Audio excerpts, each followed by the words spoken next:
नमो तच्च भगवतो अरहतो सम्मा सम्बुद्धच्च जगৎপূজ্য মহাকারণিক তথাগত সম্যক সম্বুদ্ধ শ্রীচরণে কৃতজ্ঞ প্রণাম নিবেদন করে পূর্ণ পারমিতে অংশগ্রহণকারী সকল উপাসক উপাসিকাগণের প্রতি মঙ্গল মৈত্রী নির্ধারণ করে শুরু করতে চলেছি আজকের অভিধর্ম চর্চা ক্লাস।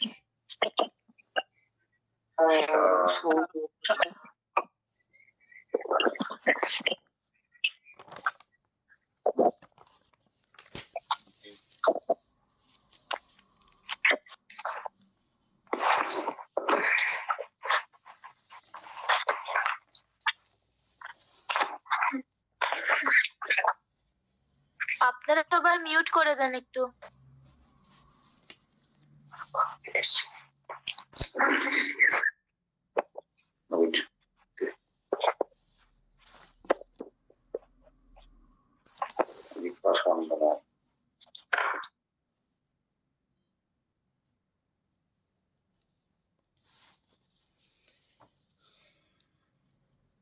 অন্ধবিশ্বাস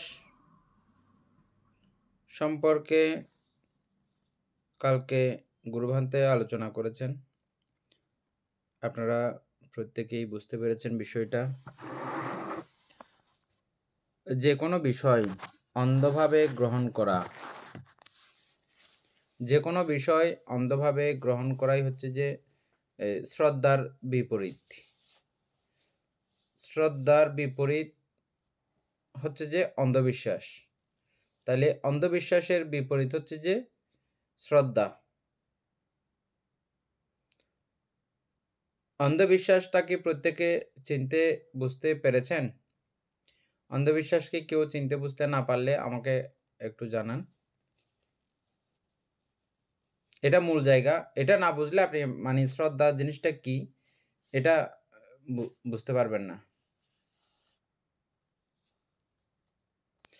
অর্থাৎ শ্রদ্ধা বলতে আমরা মনে করি যে একদম মাথা নুইয়ে হাত জোর করে ও কি একটা ইয়া করি, মানে কি একটা সুলভ কথাবার্তা বলি, ওই বিষয়টাকে আমাদের অনেকের উপলব্ধি হয়।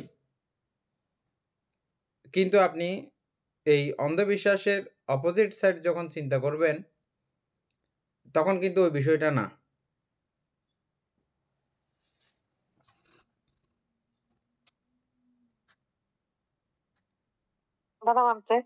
মঙ্গল হোক।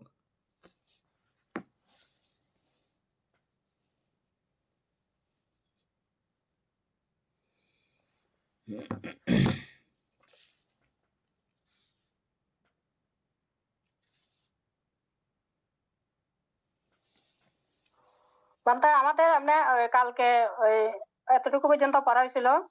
তেমনি শ্রদ্ধা না থাকলে দানশীল ভাবনা আদি পুণ্যকর্ম সম্পাদন করা যাইতে পারে না। 110 পৃষ্ঠা মধ্যে এতটুকু পর্যন্ত আলোচনা করছিল।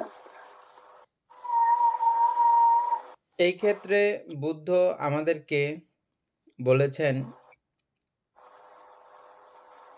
যে আমি তথাগত সম্যক সম্বুদ্ধ, আমি যখন গৃহস্থ ছিলাম তখন আমার বিশাল প্রাচুর্য ছিল এবং জনবিঘোষিত ছিল। তৎকালীন সময়ে আমি চক্রবর্তী রাজা হতে পারতাম।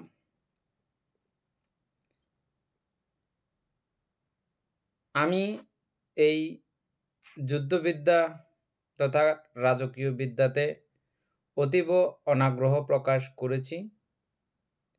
তথাপিও কিছু কিছু কার্যক্রম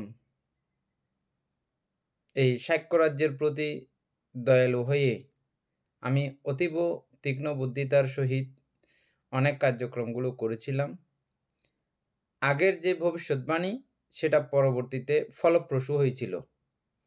সবাই ওই বিচক্ষণতা দেখে বুঝতে পেরেছিল যে হ্যাঁ, আমি চক্রবর্তী রাজা হওয়ার উপযুক্ত ছিলাম। এই আমার গৃহস্থ জীবনের গুণাবলীকে কেন্দ্র করেও অনেকে হয়তো আমার কথাগুলো গ্রহণ করবেন, মানবেন, কিন্তু আমি বলছি না, ওইগুলো বিচার করে আমার কথাগুলো মানার কোনো যৌক্তিকতা নাই। ওই চ্যাপ্টার বাদ দেন। আমি এখন সম্যক সম্বুদ্ধি প্রাপ্ত হয়ে বহু রাজা মহারাজা আমার শাসনে প্রব্রজিত হয়েছে এবং বহু দূর-দূরান্তের রাজ্যের রাজাগণ আমাকে শ্রদ্ধা, সম্মান, গৌরব করে আমার সেবায় আজীবন উপাসকত্ব গ্রহণ করেছে। এরকম রাজা মহারাজার সংখ্যাও অনেক। সাধারণ শ্রেষ্ঠী, মহাশ্রেষ্ঠী এদের কথা বাদ দিলাম। আর বর্তমান এই ভিক্ষু পরিষদের দিক থেকে চিন্তা করলেও ব্যাপক। তৎকালীন সময়ে বুদ্ধের সমান শীর্ষ পরিষদ কোনো তৈত্বিক পরিব্রাজকদের ছিল না। অন্য কোনো সন্ন্যাসীর এমনটা ছিল না। এত সব কিছু দেখিও আমি যে কথাগুলো বলবো সেগুলো বিনা বিচারে গ্রহণ করাই হচ্ছে যে অন্ধবিশ্বাস। না, না, এই এত বিশাল ব্যক্তিত্ব, উনি কি ভুল কথা বলবেন নাকি? না, না, উনার কথা ঠিকই আছে। আমি মেনে নিই উনার কথা। এটা হচ্ছে যে অন্ধবিশ্বাস।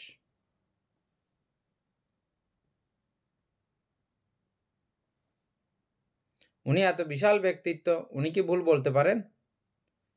উনি কোনোভাবেও ভুল বলতে পারেন না। উনি ঠিকই বলেছেন। এরকম বিশ্বাসে বিশ্বস্ত হওয়ার নামই হচ্ছে যে অন্ধবিশ্বাস। তাহলে এর বিপরীতটা কি? যে কথাগুলো বলছে, কথাগুলো আগে আমি আন্তরিকভাবে মিলানোর চেষ্টা করব এবং প্রত্যেকটা বিষয় যেহেতু আমি গবেষণা করলে, বিচার করলে, এগুলো টুকটাক আচরণ করা শুরু করলে এটার ফলশ্রুতিটা আমি দেখব। দেখলে যখন দেখব যে হ্যাঁ, এটা যে কথা বুদ্ধ ভগবান বলেছেন এ কথা একদম ঠিক কথা, এখানে কোনো ব্যাসকম নাই, কোনো ব্যতিক্রম নাই, তখন সেটা গ্রহণ করা, সেটা বিশ্বাস করা, সেটা মানা, মেনে চলা, এটা হচ্ছে শ্রদ্ধা, মূল শ্রদ্ধা। এটা একদম মানে এটা কোনো রকমের আর এটা কেউ যদি শ্রদ্ধা সম্পর্কে আপনাকে যদি বলতে বলে শর্টকাট সংক্ষেপে এটাই বলবেন, আমি নিজের চোখে দেখে প্রমাণ করে বিশ্বাস করে করেছি। শুধু দেখেও যে অনেক সময় দেখাটা আমি এরকম দেখতেছি কিন্তু এটা অপর পৃষ্ঠাতে আরেক রকমও থাকতে পারে। আমার চোখের দেখাও যে সবসময় সঠিক হবে, আমার কানের শোনাও যে সবসময় সঠিক হবে, আমি মনন করেছি এটাও যে সবসময় সঠিক হবে, আমার দাদু দিদারা সবাই করে আসছে তাই বলে সঠিক হবে না, এটা ঠিক কথা নয়। একদম বিজ্ঞানসম্মতভাবে, বৈজ্ঞানিকভাবে প্রমাণিত, ব্যাখ্যিত, নির্ভুল যখন প্রমাণিত হবে তখনই এটা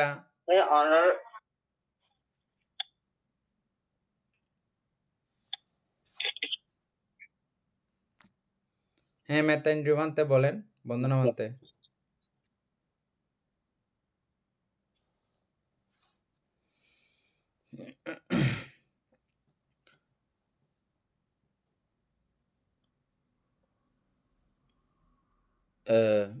এটাই হচ্ছে যে মূলত বুদ্ধ দর্শনের মধ্যে শ্রদ্ধা। ভক্তি সম্পর্কে কালকে গুরুভান্তে অনেক আলোচনা আপনাদের সঙ্গে করেছেন, অতীব সুন্দর এবং মনে রাখার মতো বিষয়গুলো, সেগুলো সবগুলো আপনারা ধারণ করেছেন নিশ্চয়ই।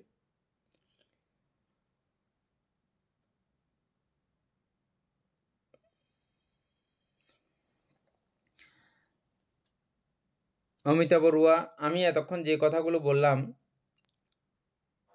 শ্রদ্ধা হ্যাঁ সম্পর্কে একটা মৌলিক ধারণা এবং কালকে যেগুলো শুনেছেন এগুলো সম্পর্কে একটা মৌলিক ধারণা আপনার হয়েছে হ্যাঁ নিশ্চয়ই। বান্তা। সেটা সম্পর্কে একটু বলেন। আর কেউ বলতে থাকলে, বলার ইচ্ছা থাকলে রেডি হয়ে যান।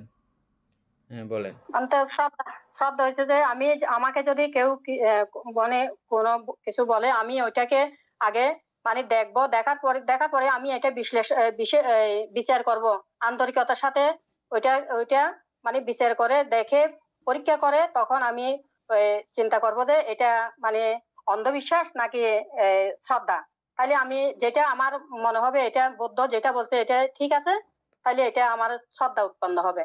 যেমন কালকে গুরুবান্তে বলছিল যে ভক্তির ব্যাপারে যেটা বলছিল, বলো যে মানে যে নদীতে স্নান করলে এটা মানে যে ময়লা পরিষ্কার হয়ে যায়, মানে সব পাপ ধুয়ে মুছে পরিষ্কার হয়ে যায়, কিন্তু আসলে তা না।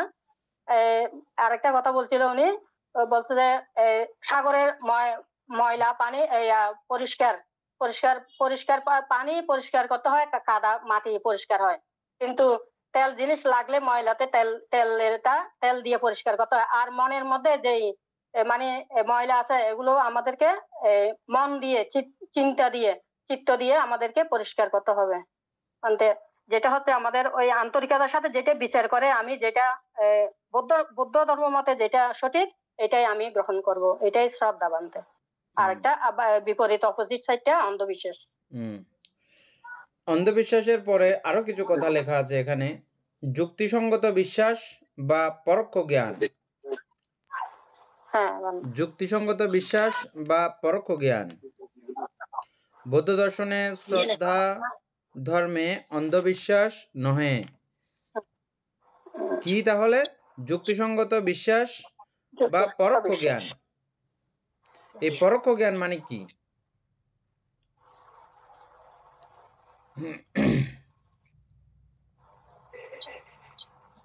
পরোক্ষ জ্ঞান মানে মানতে ওই যেটা ওই অন্ধ প্রত্যক্ষতা সরাসরি গ্রহণ করব, আর পরোক্ষ মানে আমি এটা ওই বিচার করে পরীক্ষিত করে তারপর এটাকে গ্রহণ করতে হবে। অন্যজনে সেম জ্ঞান লাভ করেছেন এবং উনি যেই জ্ঞান লাভ করেছেন ঠিক সেই পদগুলো সেইভাবে আমাদের কাছে উপস্থাপন করেছেন। ওই উপস্থাপনকৃত অবস্থাগুলো আমরা জানতে পেরেছি, বুঝতে পেরেছি, উনার কাছ থেকে এটা জানতে পেরেছি, বুঝছেন? এটা পরোক্ষভাবে উনি যিনি ওই বিষয়ে পারঙ্গম হয়ে গেছেন, পটু হয়ে গেছেন, ওনার থেকে আমরা যেটা জানলাম, বুঝছেন এটা। তাহলে যুক্তিসঙ্গত বিশ্বাস এবং পরোক্ষ জ্ঞান, যুক্তিসঙ্গত, এটা দুটোটা বুঝছেন না? আর কেউ বলতে চাইলে বলেন। চিত্তের নির্মলতা ও উচ্চ আকাঙ্ক্ষা শ্রদ্ধার লক্ষণ।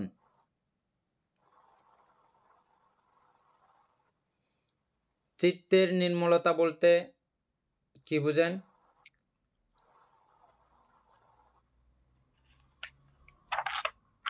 চিত্তের নির্মলতা মানে চিত্তের কোমলতা না, চিত্ত বিশুদ্ধি এরকম বোঝায়। হ্যাঁ, চিত্তের ময়লা, চিত্তের ময়লা। চিত্তের নির্মলতা অর্থাৎ হচ্ছে যেটা চিত্তের ময়লা খুব কোমল এবং সুন্দরভাবে গ্রহণ করাকে চিত্তের নির্মলতা বোঝায়। চিত্তের মধ্যে কোনো মল থাকবে না, এমন একটি অবস্থা। শ্রদ্ধা যে চিত্তে থাকবে, শ্রদ্ধা যে চিত্তের মধ্যে উৎপন্ন হবে, সেই চিত্তে মল থাকে না। তাহলে এবার বাইর করতে হবে চিত্তের মল কি।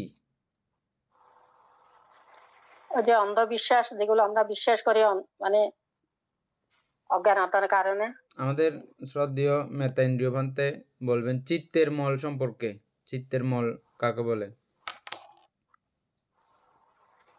ভান্তে বলেন।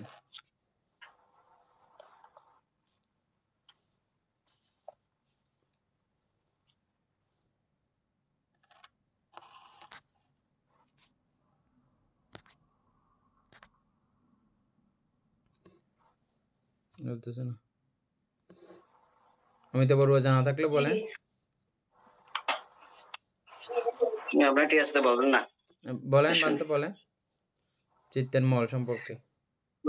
বৈশিকে বলছি তো, নির্মলতা মানে পরিষ্কার, মানে কোনো মনের মধ্যে মানে আমি আবার প্রশ্নটা বলছি, যে প্রশ্নটা আবার বলছি। আমরা চিত্ত নির্মল হলে তখনই চিত্তে নির্মলতা বলে। তাহলে চিত্তের মল কি সেটা আমরা চিনতে হবে না এখন? এই চিত্তের মধ্যে কি চিন্তা কি মল অবশ্যই থাকতে পারে, থাকে, ওটা চিনতে হবে না আগে? চিন্তা হবে অবশ্যই। হ্যাঁ, চিত্তের মল কি কি?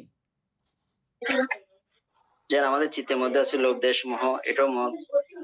হ্যাঁ হুম, না, হ্যাঁ, আমাদের চিত্তের মধ্যে যে হিংসা আছে, ক্রোধ আছে, সেটাও মল না। সংক্ষিপ্তভাবে যেন এই চিত্ত তিনটাকেই ইয়া করা যায় চিত্তের মল। লোভ দেশ মোহ এগুলোকে মল বলা যায়। হ্যাঁ, মল বলা যায়, এগুলো চিত্তের মল। তো এমনি চিত্তের মল সম্পর্কে আলাদা করে একটা ইয়ে আছে, পঞ্চ নিবরণকেও এই চিত্তের মল বলা যায়। মল বলে আখ্যায়িত করা হয়। মল বলা যায়। হ্যাঁ, পঞ্চ নিবরণকে চিত্তের মল বলে আখ্যায়িত করা হয়। কারণ আচ্ছা, কারণটা আমি পরে বলতেছি। বান্তে আপনার মিউট করে রাখেন। আপনার এখানে অনেকগুলো সেবক সেবিকা, সেবিকা না থাকলেও সেবক অনেকগুলো দেখা যাচ্ছে শ্রমণটমনের মধ্যে আছে। ওদেরকে রুমের মধ্যে কোনো সাউন্ড করলে আপনি এই ক্লাস করতে পারবেন না। এগুলো খুব সাবধান। হ্যাঁ, এগুলো করা মানে থাকলে আপনি শিখতে পারবেন না। আপনি যদি কোনো ছেলেপেলে এগুলো এখানে যদি থাকে, শিখতে পারবেন না।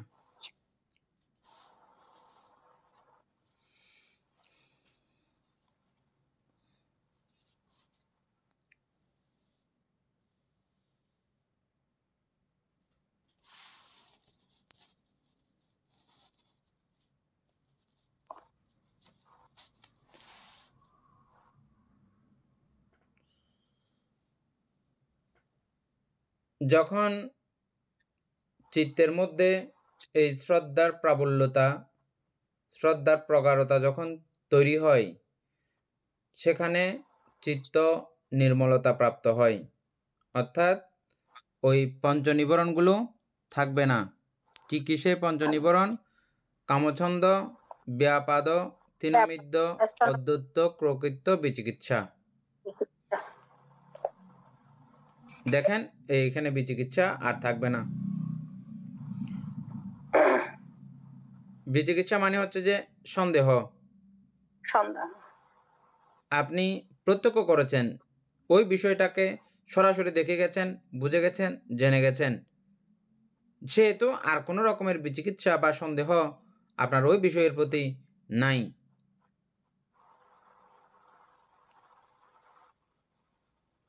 এভাবে প্রত্যেকটা বিষয়ে কামছন্দ, ব্যাপাদ, তিনমিদ্য এবং বিচিকিৎসা, এই পঞ্চনিবরণহীন একটা অবস্থা থাকে যখন শ্রদ্ধা প্রবিষ্ট হয় চিত্তের মধ্যে। এটা একটা সাইড। আরেকটা সাইড হচ্ছে যে উচ্চ আকাঙ্ক্ষা শ্রদ্ধার লক্ষণ।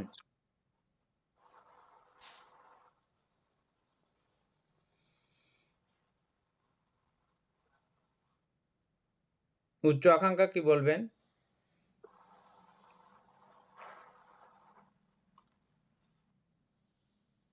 উচ্চ আকাঙ্ক্ষা বলতে এখানে মানে বেশি অনেক বড় মানে বেশি বেশি আকাঙ্ক্ষা করা, এগুলোকে তো উচ্চ আকাঙ্ক্ষা, বড় ধরনের আকাঙ্ক্ষা করা। বান্তে এটা কি এরকম নয়? চিত্তের নির্মলতাও উচ্চ আকাঙ্ক্ষা শ্রদ্ধার লক্ষণ। এটাকে এরকম বোঝাচ্ছে যে যখন চিত্তের মধ্যে নির্মলতা কাজ করবে তখন শ্রদ্ধার আকাঙ্ক্ষাটা অনেক বেশি বেড়ে যাবে, এরকম বোঝাচ্ছে। মানে এই শ্রদ্ধাকে, এই শ্রদ্ধার স্তরটা তখন অনেক উপরে চলে আসবে, এটাই চিত্তের নির্মলতা উচ্চ আকাঙ্ক্ষা শ্রদ্ধার লক্ষণ, এরকম কি বোঝাচ্ছে? হ্যাঁ, আমি আবার বলতেছি, দেখেন, যখন আপনার চিত্তে যখন শ্রদ্ধা উপস্থিত হবে, তখন আপনি কিভাবে বুঝবেন যে আপনার এখন চিত্ত শ্রদ্ধাযুক্ত হয়েছে? কিভাবে বুঝবেন? বুঝার দুটি উপায়। একটি হচ্ছে যে চিত্ত নির্মল থাকবে, দুটি হচ্ছে যে এটা উচ্চ আকাঙ্ক্ষা করবে। এখন আমি বলছি, কোনো কিছুর প্রতি যখন আমার শ্রদ্ধা আসবে তখন মনে করেন আমার যে মনে কিছু কিছু জিনিসের প্রতি আমাদের শ্রদ্ধা কম হয় অথবা খর্ব এরকম, আর কোনো বিষয়ে যখন যদি অতিরিক্ত শ্রদ্ধা আসে তখন মনের মধ্যে একটা বিশ্বাস বেড়ে যাবে, বিশ্বাস বেড়ে যাবে, আনন্দ কাজ করে। এটা এগুলো পরে আসতেছি আর একটু। আগে এটা বুঝেন, যখন শ্রদ্ধা মনের মধ্যে উৎপন্ন হবে তখন আপনি কিভাবে বুঝবেন? বুঝার দুটি উপায়। একটি হচ্ছে যে চিত্ত তখন নির্মল থাকবে। আর নির্মল কি এটা আমরা আলোচনা করলাম এতক্ষণ যাবৎ। ঠিক আছে? পঞ্চনিবরণ না থাকলে চিত্তকে নির্মল বলা হয়। পঞ্চনিবরণ থাকবে না।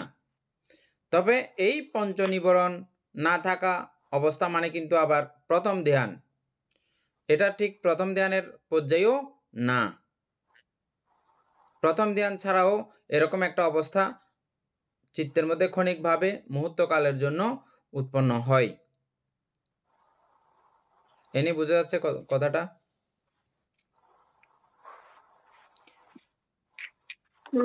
এই বিষয়টা আমরা গতবার এরকম আলোচনা করি নাই। কালকে গুরুভান্তের আলোচনা শুনে এটা আরেকটু মানে হয়েছে, বিষয়টা পরিষ্কার হয়েছে। সেজন্য আমি মনে করছি এটা অত্যন্ত গুরুত্বপূর্ণ। আর আমরা গুরুভান্তেও কালকে বলছে এটা একদিনে আলোচনা করে শেষ করে দেওয়ার বিষয় না। এটাকে নিয়ে অনেক আলোচনা করার জন্য আজকে গুরুভান্তে প্রতিষ্ঠানে কাজ করাইছেন বলে উনি ক্লাস করতে পারতেছেন না। কালকে আবার যুক্ত হবেন। যাই হোক, উচ্চ আকাঙ্ক্ষা কি? আমরা উচ্চ আকাঙ্ক্ষা কাকে বলবো এটা সম্পর্কে এনির কোনো বলার থাকলে বলো। এটা তো উচ্চ আকাঙ্ক্ষা অর্থাৎ চিত্তের উন্নত অবস্থা। চিত্ত যখন পরিষ্কার হবে, অর্থাৎ নির্মলতা বলছে যে মল পরিত্যাগ বা চিত্তের অকুশল, ওইটা যখন ওনার পরিত্যাগ হবে তখন চিত্ত উন্নত হবে। ওই অবস্থায় ওইটা হচ্ছে যে শ্রদ্ধা। অর্থাৎ যদি আমরা কোনো একটা বিহারে গেলাম, ওই সময় যাওয়ার পরে বা আমাদের অনেক সময় বুদ্ধের এই যে বুদ্ধের মূর্তি দেখলে আমাদের একটা চিত্তের মধ্যে তখন কি আর কোনো ধরনের কোনো খারাপ কোনো কিছু থাকে? ওই সময় চিত্ত একদম নির্মলতা হয়ে যায় না? হওয়ার থেকে ওই সময়েই মানে তখন চিত্তটা আরো উন্নত হবে এবং ওইটার প্রতি তখন আমাদের শ্রদ্ধা উৎপন্ন হয়ে যাবে। ওই যে বুদ্ধ আরেকটা বিষয় বলি, এই যে চিত্ত উন্নত বলতেছি, ওই বিষয়টা কেমন, কিরকম? ওই সময়টা আমার চিত্তের মধ্যে কোনো ধরনের কোনো অকুশল চিত্ত তার উৎপন্ন হবে না, বা কোনো লোভ দেশ মোহ ওই মুহূর্তে আমার চিত্তের মধ্যে কোনো জায়গা পাবে না, অবিদ্যা কাজ করবে না। চিত্ত উন্নত হচ্ছে যে, অর্থাৎ আমি এখন কামবচর চিত্তে আছি, আমি রূপবচর চিত্ত উৎপন্ন করার, এটা হচ্ছে যে উচ্চ আকাঙ্ক্ষা। বুঝা গেছে? আমি কামবচর চিত্তে আছি এখন, কামবচর চিত্তকে আমি এটা রূপবচর চিত্তে উন্নত করতে চাই, উন্নত করার ইচ্ছা, কামবচর থেকে রূপবচরে ডেভেলপ করা। হ্যাঁ, এটা ক্রমান্বয়ে। তবে এই ক্ষেত্রে বিশেষ দ্রষ্টব্য যেটা, রূপবচর চিত্ত নর্মালি রূপব্রহ্মলোক প্রাপ্তির জন্য কেউ আকাঙ্ক্ষা করে। এই ক্ষেত্রে কিন্তু রূপব্রহ্মলোক প্রাপ্তির জন্য নয়। কারণ এই চিত্ত উৎপত্তি হলে বুদ্ধের ধ্যান বিদর্শন বা প্রজ্ঞাদর্শন করতে অতীব সহজতর হয়। সেজন্য আমি চিত্তকে উন্নত করার প্রচেষ্টা, এটাকেই উচ্চ আকাঙ্ক্ষা এই ক্ষেত্রে। হ্যাঁ, তো এই ক্ষেত্রে উচ্চ আকাঙ্ক্ষা শ্রদ্ধার লক্ষণ। তাহলে আমরা আগে যখন আলোচনা করেছিলাম তাহলে ওইটার ক্ষেত্রে এটা কিরকম আসে? কোনটা? আগে আমরা শ্রদ্ধা নিয়ে দ্বার ভক্তির একটা আলোচনা করেছিলাম। ওই ক্ষেত্রে অর্থাৎ এই যে আমরা সকাল সন্ধ্যা বন্দনা করি, আমরা তখন বন্দনা করতাম কি বুদ্ধের গুণাগুণ সম্পর্কে না জেনে না। আমার মা বাবারা আমাদেরকে বলেছে সকাল সন্ধ্যা বন্দনা করতে হয়। ওই জেনে ওই অনুযায়ী কিন্তু আমরা সকাল সন্ধ্যা বন্দনা করতাম। ওইটা হচ্ছে ভক্তি। এরপরে যখন আমরা বুদ্ধের গুণাগুণ সম্পর্কে জেনেছি, বুদ্ধ সম্পর্কে জেনেছি, জানার পরে অর্থাৎ পরোক্ষ জ্ঞান করে যখন আমরা জেনেছি আসলে বুদ্ধ কি, ওই সময় আমাদের চিত্তের অবস্থা আরেক রকম হয় না? হ্যাঁ, জানার পরে জানার আগে একরকম, জানার পরে আরেক রকম। হ্যাঁ। তো অর্থাৎ এই ক্ষেত্রে যাই হোক না কেন, মূল কথা হচ্ছে যে চিত্ত যা এখন যে অবস্থানে আছে ক্রমান্বয়ে এটাকে ডেভেলপ করে নিয়ে যাওয়া। আমি এখন কামগোচরের অকুশলের মধ্যে চিত্তকে রেখেছি, তো সেখান থেকে আমি কামগোচরের কুশলে চিত্তকে স্থাপিত করব। এটাই হচ্ছে যে মূলত উচ্চ আকাঙ্ক্ষা। আমি শুধু এখানে উচ্চ আকাঙ্ক্ষার কথা আলোচনা করতেছিলাম। আর আরেকটা বিষয় আমরা গত ক্লাসে আলোচনা করেছি, ভক্তিতে কি পুণ্য হয়? এটা নতুন ক্লাসে আলোচনা হয় নাই। হ্যাঁ, আপনাদের হয়তো অনেকের মনে হতে পারে ভক্তি তো এখানে পুরো না হয়ে যাচ্ছে তাইলে। এরকম আসতেছে তো কথাটা। তো এখন ভক্তিতে কি পুণ্য হয়? পূর্ণ হয়। আমরা জেনেছি ভক্তিতেও পূর্ণ হয়। হ্যাঁ, কি প্রমাণ? কিন্তু জেনে করার প্রমাণ কি? ওই যে ভক্তি করে আমরা যে সকাল বিকাল বন্দনা করেছি বলেছে অর্থাৎ কুশল বিষয়ে যদি এটা মনে করেন মা-বাবারা এটা শিখাইছে, শিখে আমরা ওই নিয়ম মাফিক এটা করেছি। কিন্তু এটা আ কুশল বিষয়ে ভালো বিষয়েই এটা হয়েছিল সেই ইয়েটা, ভক্তিটা। তখন সেটা পুণ্য হবে। তবে এই পুণ্যের মাপকাঠি দিয়ে মাপলে তখন এটা বিচার করতে গেলে এটা তারতম্য থাকবে। হুম, তো সমস্যা হচ্ছে যে সে যেটা করতেছে তখন আসলে কি করতেছে সেটা তো সে জানে না। যদিও বা সে ত্রিরত্ন বিষয়েই কার্য সম্পাদন করতেছে, কিন্তু ত্রিরত্ন সম্পর্কে তার কোনো ধারণা নাই। ত্রিরত্নকে সে নেই। ভক্তি করতেছে, কিন্তু ত্রিরত্ন সম্পর্কে তার কোনো ধারণা নাই। কিন্তু সে করতেছে, সম্মান আদি করতেছে, এটা ভক্তি। যখন ত্রিরত্ন সম্পর্কে সে যথাযথ জেনে বুঝে আচরণ করবে, তখন হচ্ছে শ্রদ্ধা।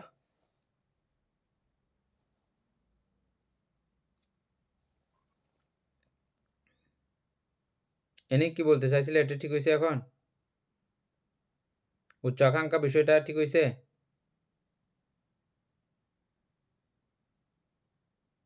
হয় নাই? তো এখানে হ্যাঁ, দীপেন বাবু বলেন। আমাদের এই যে আমরা এখন ক্লাস করতেছি, এই যে ক্লাস করতেছি এটা তো একটা শ্রদ্ধা আছে না, যে আমাদের এখানে উচ্চাকাঙ্ক্ষা একটা আছে যে চিত্ত মানে এই অভিধর্মটা পড়ার কারণে আমরা যাতে এই দুঃখ থেকে মুক্ত হতে না পারলে যাতে একটু এগিয়ে যেতে পারি, এটা কি আমাদের উচ্চাকাঙ্ক্ষার মধ্যে পড়তেছে? অবশ্যই, অবশ্যই। অর্থাৎ আমরা যেখানে আছি সেই জায়গা থেকে চিত্তকে ডেভেলপ করা। এটা যদি আমি লক্ষ্য করি, দেখি, তাহলে বুঝতে হবে যে আমার শ্রদ্ধা আছে এখানে। হ্যাঁ, মানে আমার চিত্তকে ডেভেলপ করার ইচ্ছা শক্তি আমার আছে। এবং চিত্তও নির্মল থাকতেছে। এই চিত্ত নির্মলতা ওই প্রথম ধ্যানের চিত্ত নির্মলতা মধ্যে তফাৎ ব্যবধান আছে কিন্তু।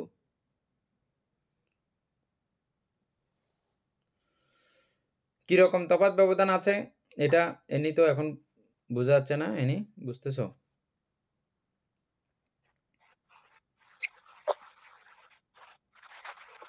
তাহলে কি না ধরে নেব যে উচ্চ আকাঙ্ক্ষা হচ্ছে ভালো কিছু চাওয়া হচ্ছে শ্রদ্ধার লক্ষণ?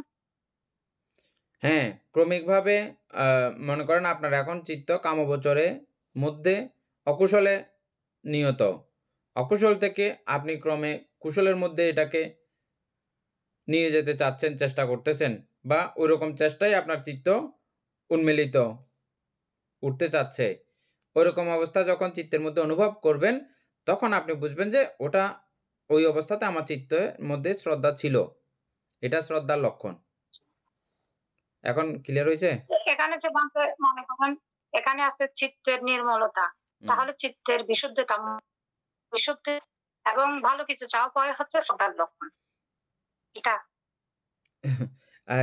ভালো কিছু চাওয়া পাওয়া বলতে এ এখানে বলতে শুধু মনে করেন মানে এখানে আমি শুধু আমি কিছু চাইলাম। চিত্ত আমি বলি এ শুধু চিত্তের ব্যাপারটা। আমার চিত্তকে আমার চিত্ত এতদিন ছিল খুব মন্দ বিষয়ে আসক্ত। হ্যাঁ? এখন আমার চিত্ত সুন্দর বিষয়ে ক্রমান্বয়ে উন্নতির দিকে যাচ্ছে। আমরা চিত্ত পড়েছি না কামবচর, উপবচর চিত্ত পড়েছি না ক্রমান্বয়ে? হ্যাঁ, কামবচরের মধ্যে শ্রেষ্ঠ চিত্তগুলো পড়েছি না? কামবচরের মধ্যে শ্রেষ্ঠ চিত্ত ছিল না?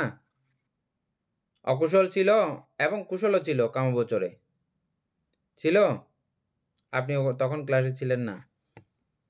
আমি ছিলাম না তখন ক্লাসে। এইজন্য। তো এই অকুশল চিত্তগুলো বর্জন করার ইচ্ছা উৎপন্ন হবে তার। আর করব না এমন ইচ্ছা উৎপন্ন হবে এবং যেগুলো কুশল সুন্দর চেতনা, সুন্দর চিত্ত যেগুলো আছে এগুলো করার ইচ্ছা উৎপন্ন হবে। ওইরকম ইচ্ছা যখন উৎপন্ন হবে তিনি বুঝবেন যে সেই মুহূর্তে এখন আমার এই চিত্তের মধ্যে শ্রদ্ধা যুক্ত ছিল। এখানে একটা গুরুত্বপূর্ণ আমি আলোচনা করতেছি আরো। সেটা হচ্ছে যে এই শ্রদ্ধা থাকলে চিত্ত নির্মল থাকে। এটা তো এখন প্রমাণিত হলো। চিত্ত নির্মল থাকা মানে কি? আরেকটা জিনিস জানলাম যে আমরা কি পঞ্চনিবরণ থাকে না। পঞ্চনিবরণ কোন চিত্তে থাকে না? প্রথম ধ্যানজ চিত্তে। মনে আছে? পঞ্চনিবরণ কোন চিত্তে থাকে না? প্রথম ধ্যান লাভ করলে ওই চিত্তে এই পঞ্চনিবরণ থাকে না। কিন্তু এখানে আমরা দেখতেছি যে শ্রদ্ধাযুক্ত সেই চিত্তের মধ্যেও এই পঞ্চনিবরণ থাকে না। এটা কি মিলানো গেছে? যখন শ্রদ্ধা থাকবে এই বিষয়গুলো তখন ওনার চিত্তে থাকবে না। এটা খুব ক্ষণিক আর কি। আর যেটা প্রথম ধ্যানের বিষয় বলতেছি এটা খুব লম্বা। ইচ্ছামতো তিনি করতে পারেন। ওটার সিস্টেমটা আলাদা। এটা কতক্ষণ হইলে খুব ক্ষণিক অল্প অল্পও আছে প্রথম ধ্যান। তবে মূলত আমরা ওই বিষয়টাকে ঠিক কতক্ষণ বললে এটা প্রথম ধ্যান হিসাবে করা যায় এটা আমরা আরো একটু করব, ক্লিয়ার করব পরবর্তীতে, হ্যাঁ?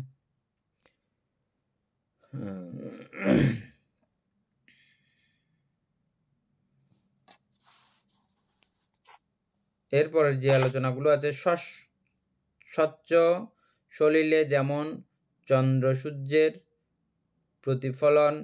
প্রতিফলিত হয় তেমনি শ্রদ্ধা নির্মল চিত্তেই বুদ্ধাদি শ্রদ্ধেয় বস্তু গৃহীত হয়।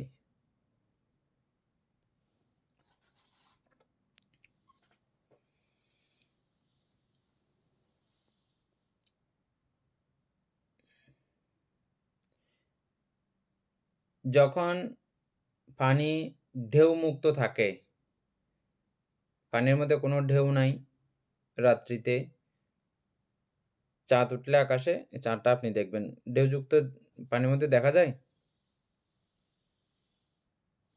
এই ঢেউহীন অবস্থাই হচ্ছে যে মূলত স্বচ্ছ পরিষ্কারও আবার এটা শান্ত করে রয়েছে। তখন এটার প্রতিফলন সরাসরি এখানে দেখা যায়। আর এই শ্রদ্ধাও যখন মানুষের একটা বিষয়ের প্রতি যখন সে শ্রদ্ধান্বিত হবে তখন তার চিত্ত কম্পিত হবে না। এখানে এই শ্রদ্ধাটা বুঝার খুব একদম সুকৌশল আছে, খুব সাংঘাতিক সুকৌশল আছে। এজন্য আমি বিষয়টাকে এখানে খুব একদম টাইট করে ধরেছি। হ্যাঁ? মানে কত গুরুত্বপূর্ণ শ্রদ্ধাটা এবং শ্রদ্ধা সম্পর্কে ভালো একটা পরিচয় হয়ে যাবার মতো ব্যাপার আছে। আগের ক্লাসে আমরা টোটালি এটা এতদূর পর্যন্ত যাইতে পারি নাই শ্রদ্ধা সম্পর্কে। কালকে গুরুভান্তের আলোচনাগুলো আমি খুব মন দিয়ে শুনেছিলাম। বিধায় এই কথাগুলো আবার নতুন করে যুক্ত হলো যে।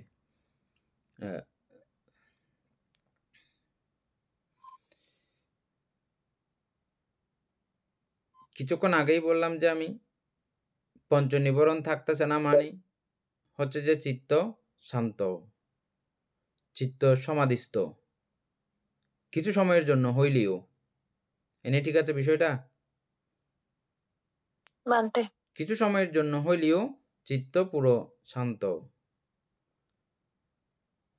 চিত্ত যখন ওভাবে শান্ত হয় একটা বিষয়ের প্রতি নিবদ্ধ হয়, কেন হয়েছে? যে ও বিচিকিৎসাহীন, এখন ওই বিষয়ের প্রতি আর কোনো বিচিকিৎসা নাই, সেহেতু চিত্ত শান্ত হয়েছে। এবং ওই শান্ত চিত্ত দ্বারাই তিনি বুদ্ধ আদি শ্রদ্ধেয় গৃহীত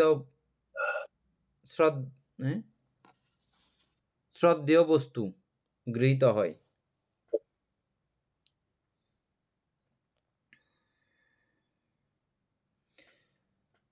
এই বুদ্ধ আদি শ্রদ্ধেয় বস্তু বলতে কি?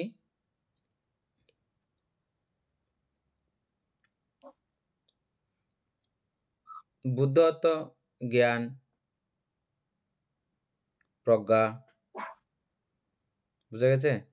এই বুদ্ধ এবং বুদ্ধের ধর্ম বা জ্ঞানের ধর্ম, এই শ্রদ্ধেয় বিষয়গুলোর উনি তখন দেখতে পারেন এই শ্রদ্ধার কারণে।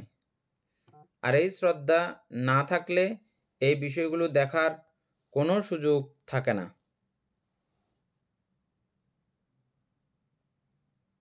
পুরো বিষয়টা প্রমাণ হয়েছে?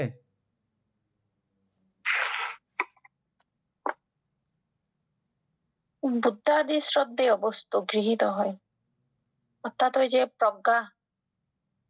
হ্যাঁ, অর্থাৎ এই প্রজ্ঞা জাতীয় বিষয়গুলো, প্রাজ্ঞতা জাতীয় প্রজ্ঞা উৎপন্ন হয় এমন বিষয়গুলো প্রতি এই শ্রদ্ধা না থাকলে, মানে অতটুক পর্যন্ত তোমার যদি এটা তুমি তৈরি করতে না পারো, পরীক্ষিত হতে না পারো, তোমার ওই বিষয়ের প্রতি চিত্ত আকৃষ্ট হবে কোনোদিন?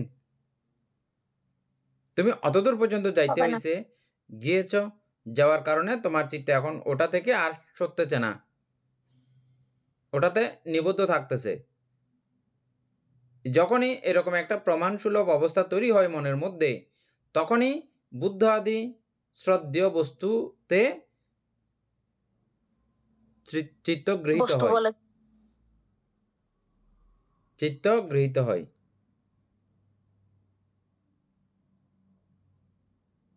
বস্তু বলাতে অসুবিধা হয়ে গেছে যে?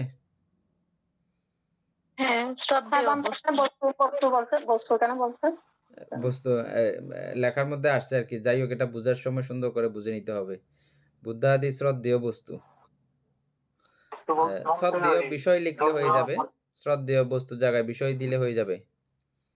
শ্রদ্ধেয় বিষয়, শ্রদ্ধার বিষয়, হ্যাঁ, এভাবে বললে হয়ে যাবে। এজন্য আমাদেরকে বনভান্তে সবসময় একটা বিষয় ইয়ে করতেন, সাবধান করতেন, বই পড়ার সময় জ্ঞান দিয়ে বই পড়তে হবে। জ্ঞান ছাড়া বই পড়লে এই উল্টাপাল্টা ভুল সংজ্ঞা প্রাপ্ত হয়ে অসুবিধা হয়ে যাবে, হ্যাঁতে না সংজ্ঞা প্রাপ্ত হয়ে যাবে। তো জ্ঞান দিয়ে পড়া মানে কি? আগে থেকেই ওর বুদ্ধের মতবাদ সম্পর্কে টুকটাক কিছু জানা না থাকলে, বইয়ে ভুল লেখছে না ইয়া লেখছে, ও বুঝতে পারবে না। এই জন্য বুদ্ধ ভগবান আনন্দভান থেকে ধর্ম মাপকাঠি, ধর্ম মাপার একটা যন্ত্র দিয়ে গেছেন, যে হে আনন্দ, আমার অবর্তমানে কেউ হয়তো কখনো বুদ্ধ বলেছেন ওদিন যেটা বললো গুরুভান্তে, অনেকেই আমরা অনেক সময় বলে ফেলি এটা বুদ্ধ বলেছেন, অথচ বুদ্ধ সেরকম কথা বলেননি, বলতে পারেন না। এরকম বললে তোমরা তখন এটাকে কিভাবে প্রমাণ করবা, কিভাবে মেপে নিবা এটা বুদ্ধ বলেছেন না বুদ্ধ বলেন নাই? কিভাবে মেপে নিবা? মেপে নেবার জন্য আমি তোমাকে একটা বিষয় জানিয়ে যাচ্ছি, তুমি সব সময় এটা মাপতে পারবা। এবং তুমি এটা যদি সকল ভিক্ষু সংঘকে জানো, সকল ভিক্ষু সংঘ, দায়ক সংঘ এটা মেপে নিতে পারবে। কি সেটা? আমি আপনাদেরকে আগে একবার বলছিলাম।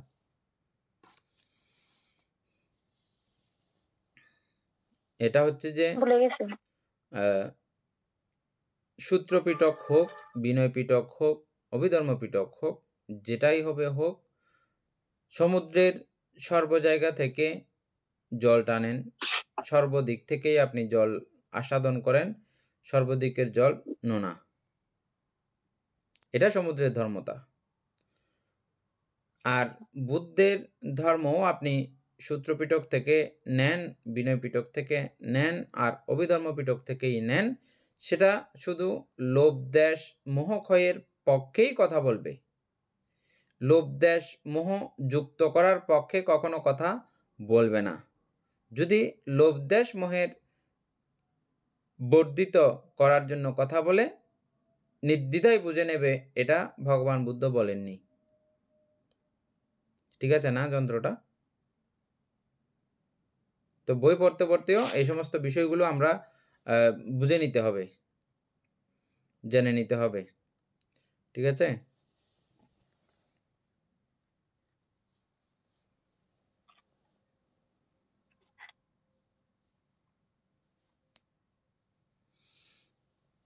এই প্রসঙ্গে আর অনেকগুলো কথা আসতেছে, যেহেতু রেকর্ড হচ্ছে সেহেতু এটা স্কিপ করে গেলাম।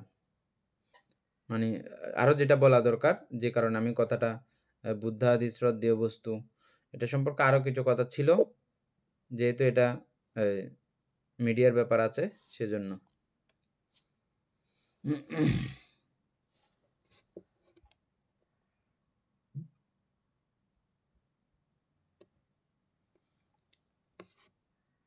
পঞ্চ নিবরণ নিবৃত্ত থাকে। এই শ্রদ্ধেয় বস্তু গৃহীত হয়, পঞ্চ নিবরণ নিবৃত্ত থাকে। আমরা যেটা এতক্ষণ যাবত আলোচনা করে আসছি। ঠিক আছে? স্তন না হস্তহীন যেমন রত্ন আদি দর্শন করিলেও গ্রহণ করিতে অক্ষম, বিত্তহীন যেমন ভোগ সুখে বঞ্চিত, বীজহীন হইলে বঞ্চিত, আর বীজহীন হইলে যেমন শস্য আদি লাভ হয় না, তেমনি শ্রদ্ধা না থাকলে দানশীল ভাবনা পুণ্যকর্ম সম্পাদন করা যায় না।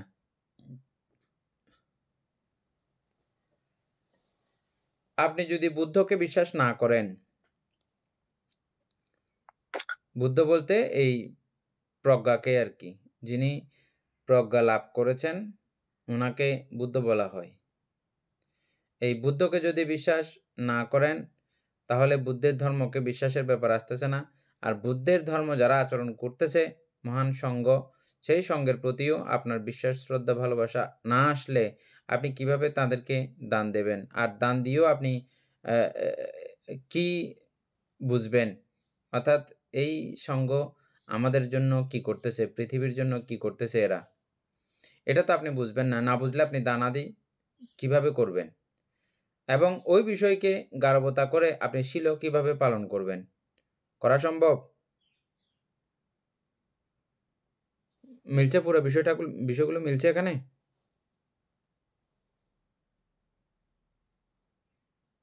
কেউ না বুঝে থাকলে বলেন এদূর পর্যন্ত।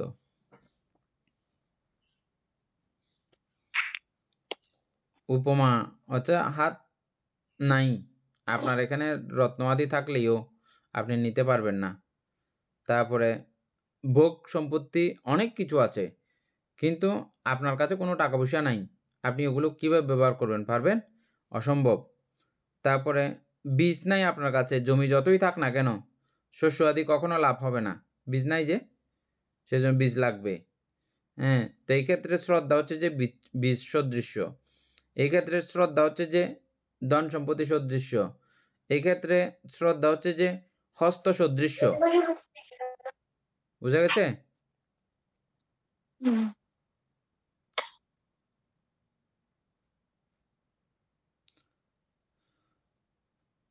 শ্রদ্ধা দ্বারাই পুণ্যকর্ম আদি গৃহীত হয়।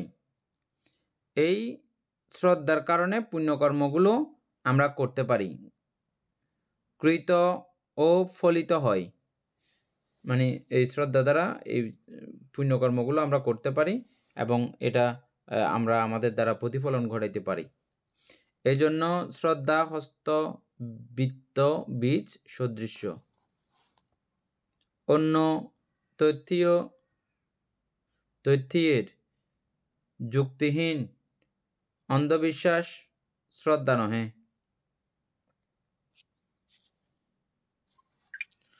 যেমন আমরা একবার করেছিলাম, তৎকালীন কোনো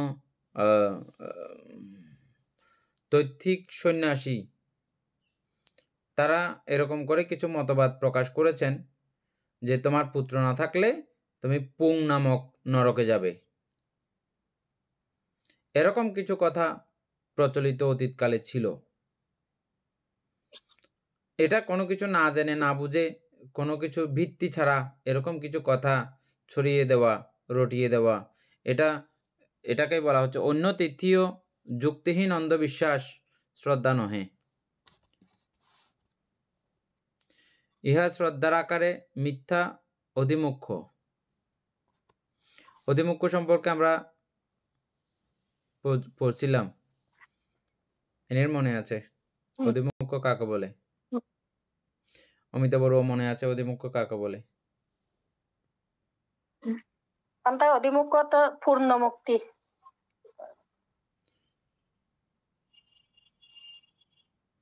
অধিমুখ্য হচ্ছে যে সন্দেহ, অর্থাৎ যে কোনো একটা সিদ্ধান্ত নিয়ে ফেলা, সেটা ভুল হোক বা সঠিক হোক, ওই সিদ্ধান্তটা আমি গ্রহণ করে ফেলেছি, এটা হচ্ছে যে অধিমুখ্য। আর একটু ক্লিয়ার করে।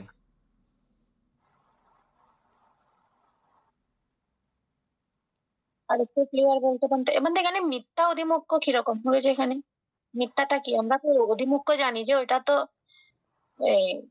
সিদ্ধান্ত নিয়ে ফেলা, সিদ্ধান্ত গ্রহণ করে ফেলা। সন্দেহ মানে সন্দেহ থাকে না?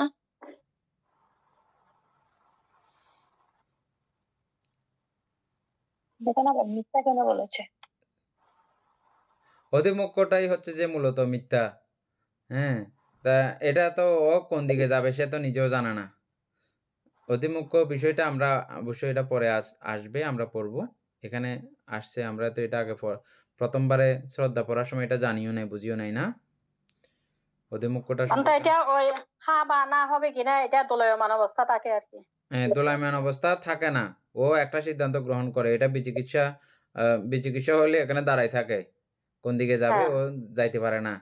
কিন্তু অধিমুখ্য হচ্ছে যে একদিকে সে চলে যাবে, একদিকে চলে যাবে, সিদ্ধান্ত যে কোন এক জায়গায় যাবে সেই সিদ্ধান্ত নিয়ে ফেলে। হ্যাঁ, একটা সিদ্ধান্ত নিয়ে মরলে মসজিদ বাঁচলে বাঁচছি, একমিকে যাইম গয়াবদি। এটা হচ্ছে যে অধিমুখ্য। আর বিচিকিৎসা ওখানে দাঁড়ায় থাকে, ও কোনো দিকে যাইতে পারে না, এদিকেও যাইতে পারে না, এদিকেও যাইতে পারে না, দাঁড়ায় থাকে। আচ্ছা, এটা বিচিকিৎসা না, পূর্ণ মুক্তি, একদিকে চলে গেছে। এই জন্য পূর্ণ মুক্তি বললে আবার আরেকটা বুঝতে হবে, এই কথাগুলো আবার অন্যদিকে করে। তো মিথ্যা অধিমুখ্য হচ্ছে যে মানে মিথ্যা দিকেই সে ধাবিত হয়েছে, মিথ্যার দিকেই ধাবিত হয়েছে, এই জন্য মিথ্যা অধিমুখ্য। দৃষ্টি সম্প্রতিচ্ছ মানিয়া লওয়া মাত্র।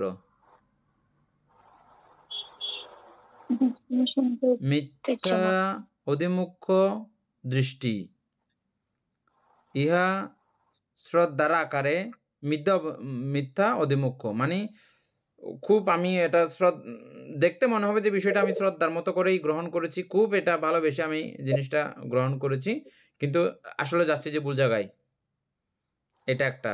তারপরে দৃষ্টি হচ্ছে যে ওই যে আমি সেটা সঠিক না জেনে না বুঝে আন্দাজ করে ছুটা শুরু করেছি, এটা মিথ্যা দৃষ্টি। তারপরে সম্প্রতিচ্ছ হচ্ছে যে ওই যে আমরা সম্প্রতিচ্ছ চিত্ত পড়ছিলাম, নির্দ্বিধায় বিনা বাধায় মানিয়ে লওয়া। হ্যাঁ, সম্প্রতিচ্ছ তো এরকম কোনো কিছু জানা বোঝা তার কিছু নাই, ও নির্দ্বিধায় সে চিত্তে এটা প্রবেশ করতে দেয়।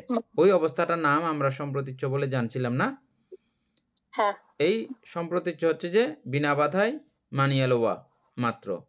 ও কোনো কিছু বাদ বিচার না করে, বিচার বিবেচনা না করে বিনা বাধায় সে মানিয়ে লইল। এটাই হচ্ছে যে মূলত এই শ্রদ্ধার বিপরীত অবস্থা আর কি, বিচার আচার না করিয়া মানিয়ে ফেলা, সম্প্রতিচ্ছর মতো। এই সম্প্রতিচ্ছর কথাটাও আমরা তখন যেহেতু ইয়ে ছিল না, সম্প্রতিচ্ছ সম্পর্কে আইডিয়া ছিল না, সেজন্য এটা আমরা তখন আলোচনাও করি নাই। অশ্রদ্ধা ইহার প্রতিপক্ষ, এবার শেষকালে এটাই বলা হয়েছে। এদূর পর্যন্ত হচ্ছে যে মূল আলোচনাটা, প্রতিপক্ষ। বান্তে এরপর এটা পড়ায়নি।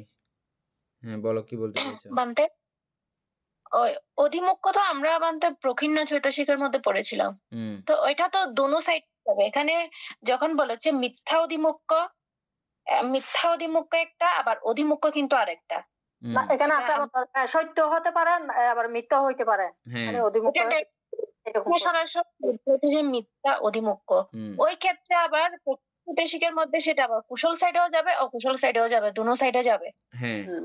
তাহলে মিথ্যা অধিমুখ্য যেহেতু ইন্ডিকেট করে দেওয়া হয়েছে, সে সত্যর দিকে কখনো হ্যাঁ, যাবে না, সে মিথ্যার পথটাই সে সুন্দর করে নিয়ে নেবে। হুম। না, ঠিক আছে, আমি এতক্ষণ সেটাই চিন্তা করতেছি, এখানে মিথ্যা কেন দিল অধিমুখ্যর মধ্যে? হুম শুধু অধিমুখ্য দিলে কি পরে যে প্রকীর্ণ চৈতসিক, ওইটার কারণে। হুম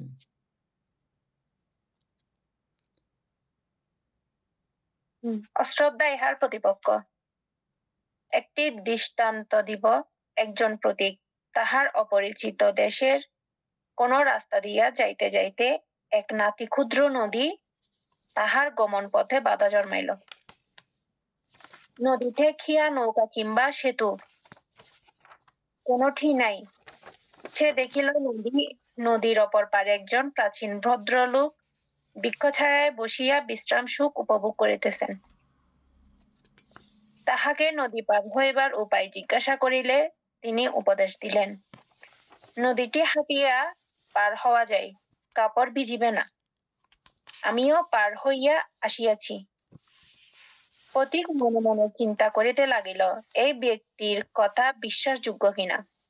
নদীর দুই দিকে ক্রমিক রাস্তাটি নদীর ধারা বিচ্ছিন্ন। নদীর উভয় সৈকতে পথিকগণের চলাচল পথ চিহ্ন রহিয়াছে। ভদ্রলোক আমাকে মিথ্যা বলিবার কোনো কারণ নাই। এই রূপে সিদ্ধান্ত করিয়া পথিক অগ্রসর হইল এবং প্রতি পদক্ষেপে টিপিয়া টিপিয়া পরীক্ষা করিতে করিতে চলিতে লাগিল। পরিশেষে নিরাপদে পরপারে উত্তীর্ণ হইল। ভদ্রলোকটি উপদেশ পথিক অন্ধবিশ্বাসে গ্রহণ করে নাই, যথাসম্ভব বিচারপূর্বক গ্রহণ করিয়াই সাবধানে নদী পার হইতেছিলেন। নদী পার হইবার সময় তাহার শ্রদ্ধার অবস্থা এবং অগ্রসরের সঙ্গে সঙ্গে তাহার শ্রদ্ধা উত্তরোত্তর বলবতী হইতেছিল। নদী উত্তীর্ণের পরবর্তী অবস্থা শ্রদ্ধাতীত। তখন পথিক ও ভদ্রলোক নদীর উত্তরণীয়তা সম্বন্ধে সমজ্ঞানী এবং উভয়ই উত্তীর্ণ। বুদ্ধের উপদেশ এই রূপে গ্রহণেই শ্রদ্ধার কাজ। এই রূপে শ্রদ্ধা বলে ভবনদী উত্তীর্ণ হইতে হয়।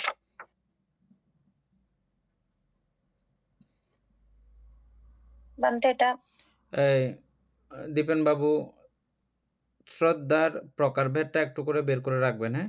আর এখন যদি কারো জানা থাকে বলতে পারেন। আগম শ্রদ্ধা, অধিগম শ্রদ্ধা এবং বুদ্ধিসত্ত্বগণের শ্রদ্ধা,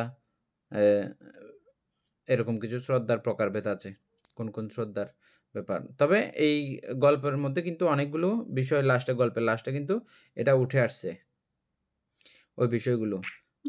এই গল্পটা যদি কেউ বুঝে যান তাহলে এই শ্রদ্ধাটাকে একদম ঠিক মূল জায়গা থেকে ধরতে পারবেন।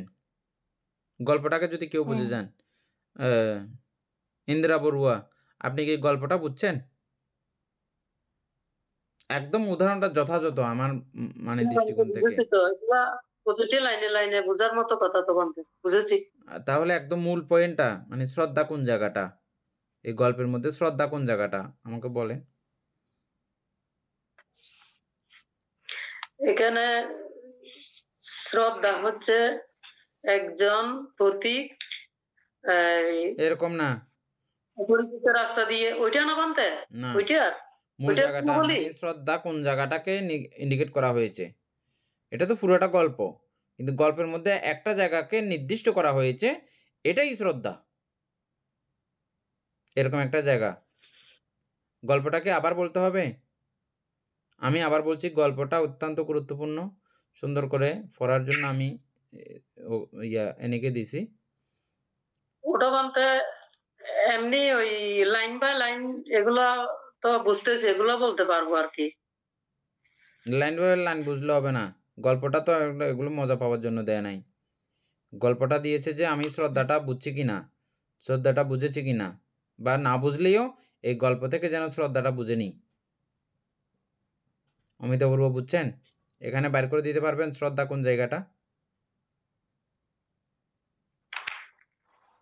মানে এখানে ওই ভদ্রলোক যে ইয়াকে প্রতীককে বললো মানে এটা পার হওয়ার জন্য, তো তবে ওই ভদ্রলোকটা ওইটা বিশ্বাস করছেও করে নাই, কিন্তু তবু উনি মানে উনি বলছে যে আমি তো মানে আমি পার হয়ে আসছি, আপনিও পার হয়ে আসেন। তো এটা যখন বলছে উনি মানে ভদ্রলোকটা আমাকে তো বিশ্বাস, প্রতীক তো আমাকে মিথ্যা বলবে না, দেখি আমি একটু পরীক্ষা করে দেখি আমি। তো উনি কি করছে, এখানে নামছে, নেমে নেমে যখন ইয়ে করছে ওইটা পরীক্ষা করে, তখন ওনার প্রতিও শ্রদ্ধা বেড়ে গেছে। মানে উনি পা টিপে টিপে যখন যাচ্ছে, মানে এটা পরীক্ষা করে করে যাচ্ছে আর কি, কাপড় ভিজবে না যখন বলছে, তখন যাওয়ার পরে যখন উনি পার হয়েছে, পার হওয়ার পরে ওনার মানে একটা শ্রদ্ধা জমে গেছে, বলে যে না আমাকে তো মিথ্যা বলে নাই। তখন প্রতীক ভদ্রলোক নদীর উত্তরণীয় সম্বন্ধে সমজ্ঞানী, ওনা মানে এইটা সম্বন্ধে উনি মানে জ্ঞান লাভ করছে, দোনোজনে একে উত্তীর্ণ হয়েছে। এটাই বুদ্ধের উপদেশ আর কি, মানে এইভাবে শ্রদ্ধাটা উৎপন্ন হয়েছে আর কি পরীক্ষা আচ্ছা করার ঠিক পর। আছে, আর একটু ভালো করে শোনেন। মানে এরকম গল্প পড়লে তা আপনাদের একটা উপলব্ধি হয়ে যাবে পরবর্তীকালে, হ্যাঁ? তখন একদম মূল জায়গাটা টানি বের করতে পারবেন। মূল জায়গা কোনটা, কোনটাকে ইন্ডিকেট করা হয়েছে। হ্যাঁ, এনি আরো কেউ বলতে চাইলে বলতে পারেন। এখানে হ্যাঁ, বলো। মানতে এখানে তো শর্টকাট এটাই বলা যায় যে উনি যখন পরীক্ষা করে করে পার হচ্ছিলেন, ওই পার হওয়া অবস্থাটাই তো শ্রদ্ধা। হ্যাঁ, যে পা টিপে টিপে যখন মানে প্রতি মুহূর্তে উনার শ্রদ্ধাটা মানে উন্নত হচ্ছে, ওই পা টিপার জায়গাটাই হচ্ছে পরীক্ষা, এই ওইটাই পরীক্ষা, শ্রদ্ধা, আর কিছু ওটাই নাই। শ্রদ্ধা। এই ঠিক এই জায়গাটা আর বুঝতে কিছু না, পারলে, আর কোনো গল্প অন্য কিছু হ্যাঁ দেখারই দরকার নেই। হ্যাঁ, দেখার দরকার নাই। ওই জায়গাটাই হচ্ছে যে মূলত শ্রদ্ধা। এনি এটাই কি বলতে চাইছিলে? হ্যাঁ বান্তে, ঠিক আছে। তো এটা ঠিক আছে। ওই যে আরেকটা হচ্ছে, উনি ওই যে নদী মানে বলার পরে হচ্ছে না, উনি একটা ওইটা বিচার যখন করতেছে, ওই জায়গার মধ্যে একটা পতচিহ্ন হয়েছে। ওই ভান্তে চিহ্নটা দেখা হ্যাঁ, বলেন। ভান্তে আপনি বলছিলেন যে ওই যে ওইটা কি মানে অধিগম শ্রদ্ধা বলা যাবে? মানে আগম শ্রদ্ধা হচ্ছে তো যারা সম্যক সম্বুদ্ধ ওনাদের হচ্ছে আগম শ্রদ্ধা, এটা হচ্ছে অরহৎগণের যেটা শ্রদ্ধা সেটা হচ্ছে অধিগম শ্রদ্ধা। সেটা কি অধিগম শ্রদ্ধার অন্তর্গত হবে, যেটা মানে এই যে যখন পরীক্ষা তিনি নিরীক্ষা করে অগ্রসর হওয়া? নদী পার হয়ে গেছেন, অর্থাৎ এই হ্যাঁ, নদী সেটা নর্মাল অধিগম। নদী, আর আমরা যে নদীর কথা বলবো এটা ভব নদী, বা সংসারটা মানে ভব সমুদ্র আর কি। না ওটা বান্তে, ওরা বলছে যে ওইটা না, তো বলছে যে এখন এখানে যেটা হ্যাঁ ঠিক যে আছে, শ্রদ্ধার সেম কথা কথাই বল, আমি বলতেছি আর কি, এটা সেম বিষয়। প্রসাদ শ্রদ্ধা। হ্যাঁ, প্রসাদ মানে এটা কোন শ্রদ্ধার মধ্যে পড়ে? এটা তো ওই ইয়ার মধ্যে প্রসাদ শ্রদ্ধার মধ্যে পড়ে। অরহৎগণ যখন অরহৎ হয়ে যান, এখানে কি লেখা ছিল যে অতিক্রম হয়ে যাওয়ার পরে কি ছিল যে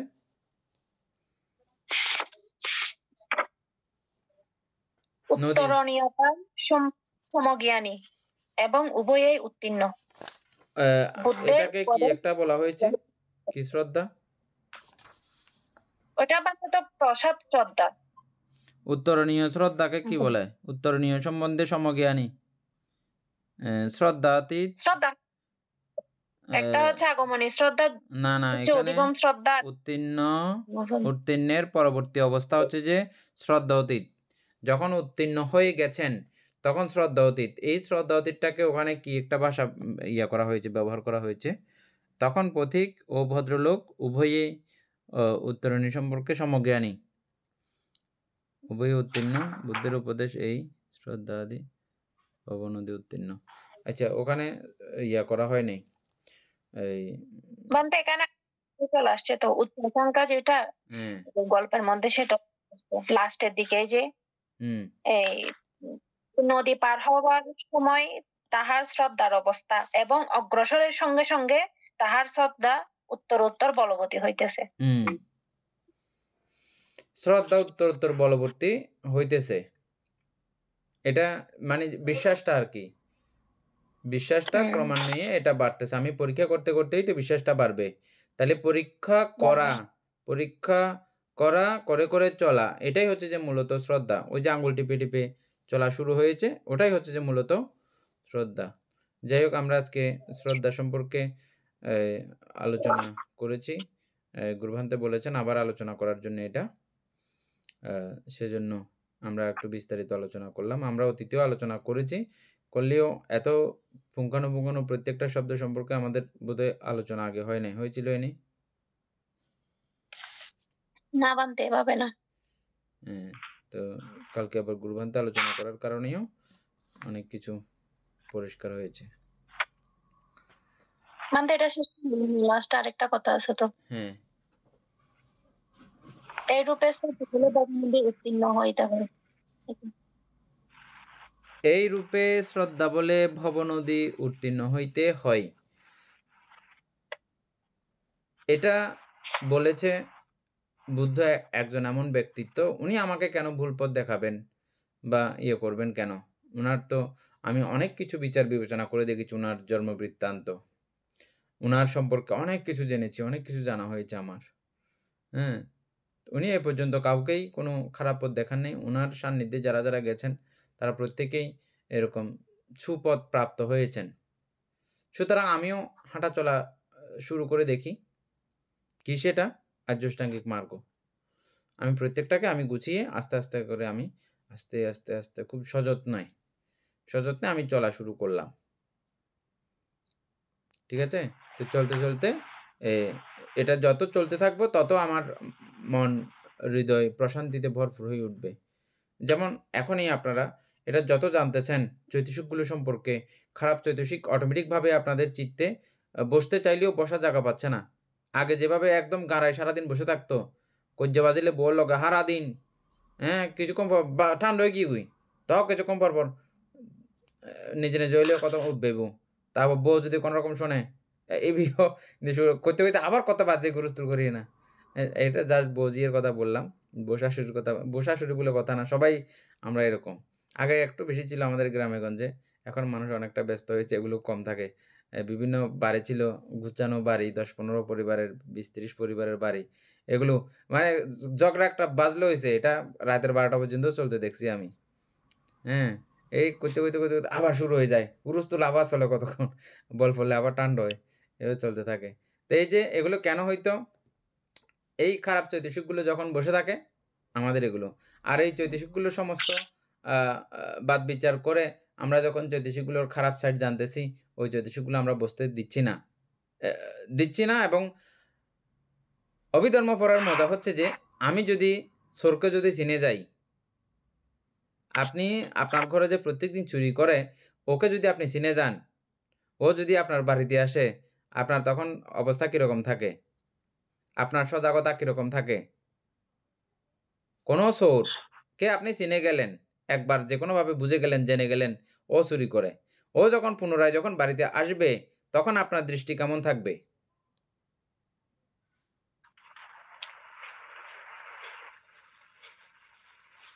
সজাগ থাকতে হবে আন্তি বান্তি ওর প্রতি। হ্যাঁ, অত্যন্ত থাকতে হবে না। আপনি অটোমেটিক থাকবেন যে, থাকতে হবে কি দরকার আবার? হবে না। এমনি আপনি থাকবেন যে। কারণ আপনার সম্পত্তির প্রতি আপনার মায়া আছে না? আপনি আপনার সম্পত্তিগুলোও চুরি করে নিয়ে যাবে। আপনি এটা যখন জানবেন তখন আগে থেকেই সতর্ক থাকবেন। সেহেতু আমরা এই চৈতসিকগুলো, খারাপ চৈতসিকগুলো সব চিনে আসছি। চিনে আসছি বলে এগুলো সম্পর্কে আমি ত্যাগ করতে চাই বা না চাই, যেহেতু আমি জেনে গেছি। অভিধর্ম পড়ার মজা হচ্ছে যে এটা, জেনে যাওয়া। জেনে যখন যাবেন আপনার মধ্যে এগুলো দাঁড়াইতে কষ্ট হবে। এগুলো আপনার চিত্তে দাঁড়ানোর সাহস পাবে না। হ্যাঁ? আসলেও মুহূর্তের মধ্যে ওকে আপনি কখনো বিদায় করবেন, এই চিন্তাতে আপনি ব্যস্ত থাকবেন। বিদায় করার কলাকৌশলগুলো আমরা ক্রমান্বয়ে শিখতেছি, জানতেছি। একবার পড়লে যে শিক্ষা হয়ে যাবে এমন না। বারবার করে এগুলো চর্চা করতে হয়। আমরা যে বই পড়ে একবার শেষ করে দিচ্ছি, আপনারা চর্চা করবেন না, তাতেও হবে না। এগুলো আপনারাও আবার চর্চা করতে হবে প্রত্যেকটা লাইন পড়ে, পড়ে। তখন এগুলো আরও ক্লিয়ার থেকে আরও পরিষ্কার হবে। এই শ্রদ্ধাদের বলে এই ভবনদী, মানে এই জন্ম প্রক্রিয়ার পর্যায়টা ক্রমান্বয়ে আস্তে করে এটা শেষ হয়, সমাপ্ত হয়। আমাদের শ্রদ্ধেয় মেত্তাইন্দ্রিয় ভান্তে কোথায় আছে? মেত্তাইন্দ্রিয় ভান্তে কোথায়? ভান্তে, তাহলে আমাদেরকে একটু লাস্ট কালে আপনি একটু করে এই শ্রদ্ধা সম্পর্কে একটু বলে ফেলেন।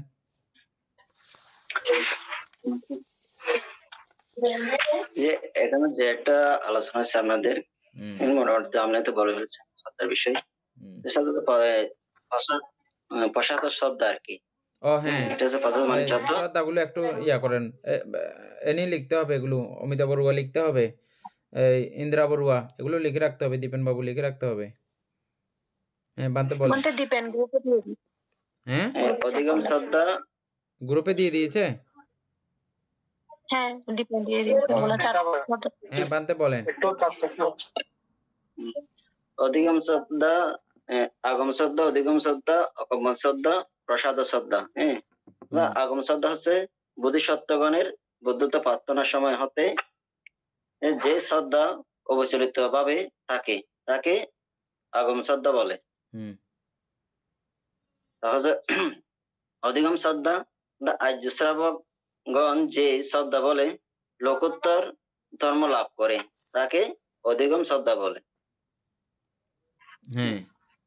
অকম্পন শ্রদ্ধা বৌদ্ধ ধর্ম সংঘ এই ত্রিরত্নের শব্দ শ্রবণ করা মাত্রই যে অচলা শ্রদ্ধা উদয় হয় তাকে অকম্পন শ্রদ্ধা বলে। প্রসাদ শ্রদ্ধা যে শ্রদ্ধা চিত্তের প্রসন্নতা উৎপাদন করে তাকে প্রসাদ শ্রদ্ধা বলে।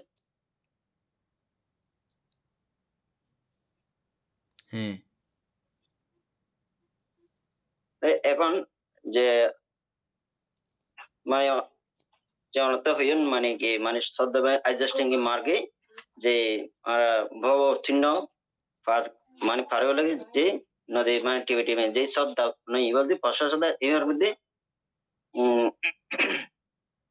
যে মানে ভব নদী মানে আর যে মার্গ অনুশীলন করলে মানে প্রথম ধ্যান, দ্বিতীয় ধ্যান, চতুর্থ ধ্যান, শ্রোতাপন্ন সক্রিয়গামী অনাগামী অর্হত্ব বলে প্রতিষ্ঠিত মানে কি ভব নদী পার হয়। মানে আর এইভাবে যদি মানে অনুশীলন করে যেতে তখন আর কি প্রত্যক্ষ ফল পাই।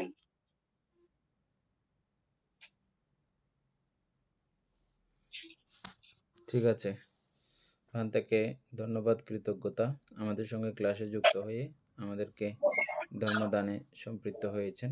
ভান্তে নিরোগ দীর্ঘায়ু জীবন কামনা করছি। এতক্ষণ যাবৎ আমরা অভিধর্ম চর্চা করে যে পুণ্যরাশি অর্জিত হয়েছে, এই পুণ্যরাশি অনন্ত চক্রবাসী সত্যগণকে দান করছি, গুরুভান্তিদেবকে দান করছি, মাতা পিতাগণকে দান করছি, এবং যারা আমাকে প্রতিনিয়ত ভাবে ধর্মচর্চায় সহযোগিতা করছেন তাদের সকলকেও এই পুণ্যরাশি দান করছি, এবং যারা আমাকে প্রতিনিয়ত চারিপ্রত্যাদি দান করেন তাদেরকেও এই পুণ্যরাশি দান করছি। এই পুণ্যের কাছে প্রার্থনা করব সবাই নির্বাণ লাভ অবধি অসৎ ব্যক্তি, মূর্খ ব্যক্তি, পাপমিত্রের সংসর্গ লাভ না করে সদা সর্বদা জ্ঞানদর্শী কল্যাণ মিত্রের সান্নিধ্য সংসর্গ লাভ করতে সক্ষম হই। এইরূপ সাধু কামনা পোষণ করে আজকের মতো ক্লাস এখানেই সমাপ্ত করছি। সাধু সাধু সাধু। ওকাশা বন্দামি ভান্তে দারত্তেনা কাতাং সাব্বাং অপরাধাং ক্ষমাতু মে ভান্তে দোতি অম্পি। ওকাশা বন্দামি ভান্তে দারত্তেনা কাতাং সাব্বাং অপরাধাং ক্ষমাতু মে ভান্তে তাতি অম্পি। ওকাশা বন্দামি ভান্তে দারত্তেনা কাতাং সাব্বাং অপরাধাং ক্ষমাতু মে ভান্তে। ভান্তে আশীর্বাদ করুন।